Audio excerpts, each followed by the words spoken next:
మరి చాలామంది ఫోన్లు అన్న రిజర్వేషన్ పోయింది, అన్న బీసీలకు ఒక్కటి ఇయ్యలేదు, బీసీలకు అన్యాయం జరిగింది.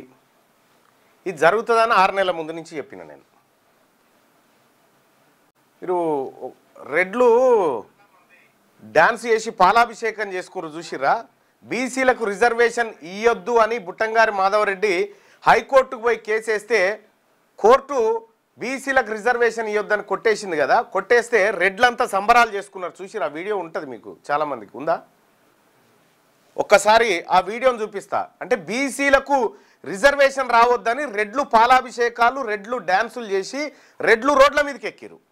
వాళ్ళని ఎవడు ఎక్కువని చెప్పలే, వాళ్ళని ఎవడు రోడ్డు మీదకి ఎక్కువని చెప్పలే, కానీ వాళ్ళ జాతి ప్రయోజనాలు కాపాడబడ్డాయని చెప్పి వాళ్ళు పండుగ చేసుకురు.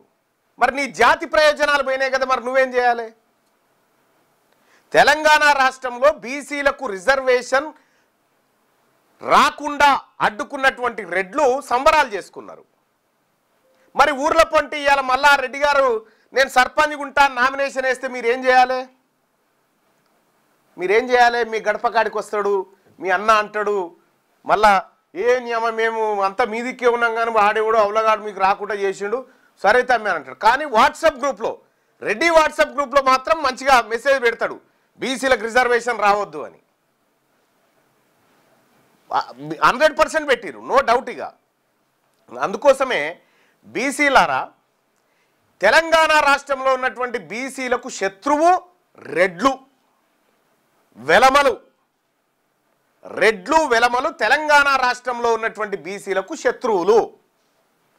వీళ్ళు ఎప్పటికీ మన మంచి కోరరు, ఎప్పటికీ మన మంచి కోరరు.